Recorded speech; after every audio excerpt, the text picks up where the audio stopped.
Iliad, Scroll 1, lines 1 through 43.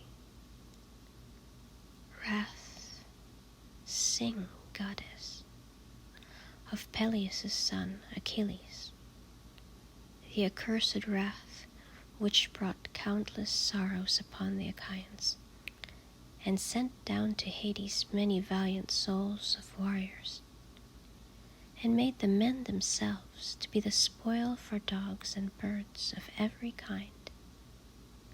And thus the will of Zeus was brought to fulfillment. Of this sing from the time when first there parted in strife Atreus' son, lord of men, and noble Achilles. Who then of the gods was it that brought these two together to contend? The son of Leto and Zeus, for he, angered at the king, roused throughout the army an evil pestilence, and the men were perishing, because to Chryses his priest, the son of Atreus, had done dishonor. For he had come to the swift ships of the Achaeans to free his daughter, and he brought with him ransom past counting. And in his hands he held the ribbons of Apollo, who strikes from afar on a scepter of gold. And he implored all the Achaeans, but most of all the two sons of Atreus, the marshallers of armies. Sons of Atreus, and you other well-grieved Achaeans, to you may the gods who have dwellings on Olympus grant that you sack the city of Priam and return home safely. But set my dear child free for me, and accept the ransom in reverence for the son of Zeus, Apollo, who strikes from afar. Then all the rest of the Achaeans shouted their agreement to respect the priest and accept the glorious ransom. Yet this did not please the heart of Agamemnon, son of Atreus, but he sent him away harshly and laid on him a stern command.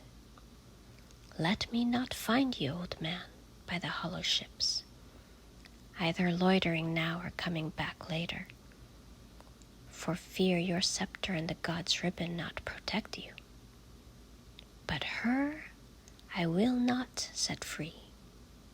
Before that, old age will come on her in our house, in Argos, far from her country, as she walks back and forth in front of the loom and shares my bed.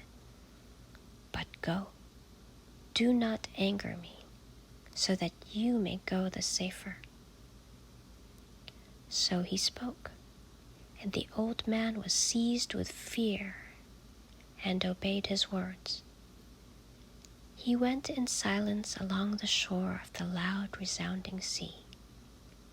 And then, when he had gone apart, the old man prayed earnestly to the Lord Apollo, whom fair-haired Leto bore. Hear me, you of the silver bow, who have under your protection Chryse and sacred Gila, and who rule mightily over Tenedos. Smintheus, if ever I roofed over a pleasing shrine for you, or if ever I burned to you fat thighs, pieces of bulls or goats, fulfill for me this wish. Let the Danaans pay for my tears by your arrows. So he spoke in prayer, and Phoebus Apollo heard him. Iliad, Scroll 1, lines 1 through 43.